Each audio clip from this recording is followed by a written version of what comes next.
Interesting times at Chelsea FC. Ever since we had to sell our club, it's been downhill from there. Now, apparently, our ownership, Clearlake and Todd Boehly, are in some kind of internal war. One has a bigger ego than the other. One thinks that, oh, everything has to do with money. The other side, more on the sporting side. Yes, I have already chosen a side. I'm on the side of Todd Boehly. If ever we're talking about sports, Chelsea, whatever, I'm going to take the side of the person that has already experience in a sport. Doesn't have to be football, but in a sport. He has experience in the MLB, Major League Baseball with the Dodgers. Huge franchise. And since he and some other folks took over there, things have gone quite well. I did a video about that quite a while ago. You can find that in the top right corner. So yes, I will be biased. I have already chosen one side. I also have spoken about the Egbahli problem a while ago. So I'm not really surprised that this is happening. But let me share my thoughts. Share yours down in the comment section below. Maybe we'll even do a live stream so you can share your thoughts live and we can all react to the nonsense or truth bombs that will get dropped during that live stream. If you're new here, like, subscribe, notification bell on, do all of that. Would really appreciate that. Let's get started. So, couple of points that I first want to mention for those that are unfamiliar with the situation. So Clearlake Capital holds a majority stake with over 60% ownership, making them the largest shareholder. Todd Boehly, along with Mark Walter and Hans-Jörg Weiss, hold the remaining shares, with Boehly personally owning around 13%. And by the way, Boehly also invested his personal money. Reports indicate a significant rift between Boehly and Clearlake, particularly with Egbahli, co-founder of Clearlake, who has seen increasingly involved in Chelsea's day-to-day operations. This rift stems from different visions for Chelsea's future, including recruitment strategies, underperformance of the team, and the lack of progress on new stadium projects. The disagreements have been highlighted by decisions like the parting ways with head coach Mauricio Pochettino, which reportedly exposed fault lines in the ownership decision-making process. There's also frustration over the slow progress of the development of the stadium. Both parties are exploring options where one might buy the other out. Clearlake has shown interest in increasing its stake, while Boehly is reportedly prepared to raise over £2.5 billion to potentially gain more control or even full ownership. However, neither side seems keen on selling at this moment, complicating the situation. The core of the conflict appears to be rooted in fundamental differences over how the club should be run. Clearlake, as a private equity firm, might prioritize financial returns, will, and operational efficiency, while Boehly, with a more hands-on approach, might focus on sporting success and fan engagement. Exactly what you would like to see and exactly what Roman has done for a long time. Now, of course, I'm not here to say that Todd Boehly is Roman Abramovich. I don't think we're going to find another Roman Abramovich. But the way that he speaks about a sports team, the way that he spoke about Chelsea, yes, I do think that he will be the closest thing to Roman Abramovich that we will have. When you hear Egbahli and his team speak, they focus on money. Money. That's about it. And of course, to get more money, you need to be successful. So I agree, they're making quite big investments in the team and the club. But at the end of the day, do you want an owner that has no clue, that has no previous experience in football, in sports, to be micromanaging everything? No, right? Todd Boehly, he doesn't know that much about the football world either. What he wanted to do is put football people in charge of the club and let them do their work. Of course, as an owner, just like Roman Abramovich, as an owner, you will check in from time to time, but at the end of the day, you're putting football people in charge of a football club, not finance people, football people. Of course, you can have finance guys in the offices, right, to make sure that the books are balanced, or to find out which loophole you can use, right, because that's also very important. So, yeah, to me, if I had to choose, I choose Todd Boehly. over Egbahli.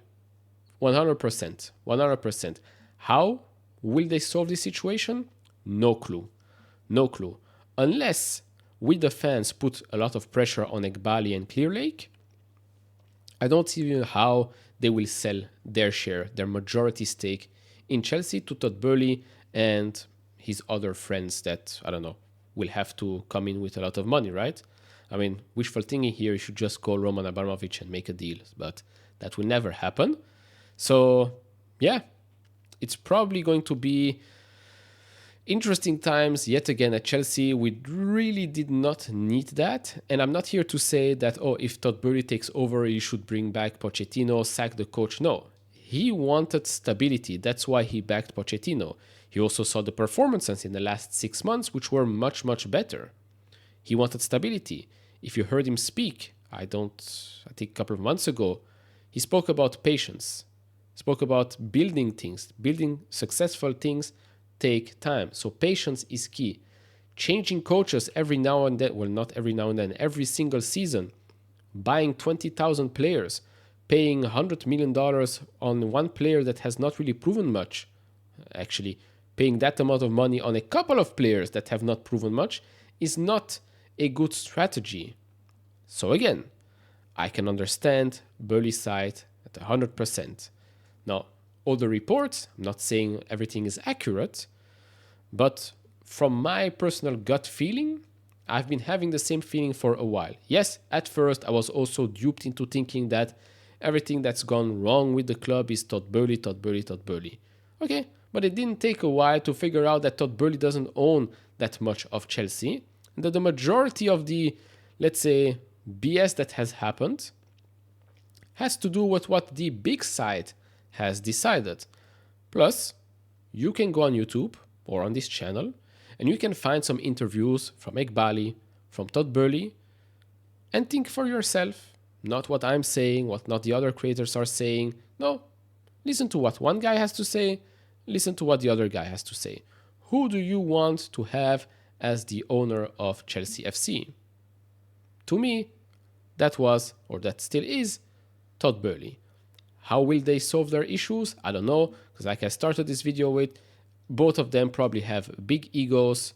So, yeah, Chelsea FC for you guys. That's hopefully we can actually win trophies this season. So the conversation will be more about the performances on the pitch and less about what happens in the offices up there. But okay, we'll see what happens. Yeah, I don't know. Maybe, I don't know what happens. Clearlake wants to buy Boehly out, of course. Smaller stake, easier to be done. But I don't have the feeling that Boehly and Co. wants to sell their stake and go away. So, yeah, that's not going to happen. Who knows? Maybe they'll contact the fans, right? Boehly might say, you know what? 51% me, 49% the fans. Wouldn't that be something, right? That would completely change the structure, especially in England. Because in Germany, you have that. Fans have quite a lot of presence in the ownership of the clubs. So, yeah, remains to be seen. But to be honest, to me, it's pretty easy. It's team Todd Boehly and not team Clearlake. Of course, I'm team Chelsea, so whatever happens, happens.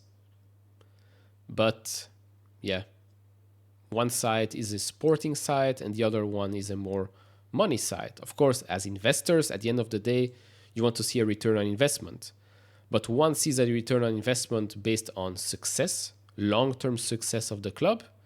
And the other one, I have a feeling, wants maybe shorter-term return on investments, which also means success, but could be very, very volatile. And that's not great. So, yeah, I mean, that's just my thoughts. Of course, I can be completely wrong. I'm biased, like I said, so I'm not even trying to hide this. But it sucks. To be honest, it sucks because we were in a very, very good position with Roman Abramovich, with Thomas Tuchel, champions of Europe, champions of the world. And then we were forced to sell our club because of some BS agenda. And now we are a laughing stock. Basically that.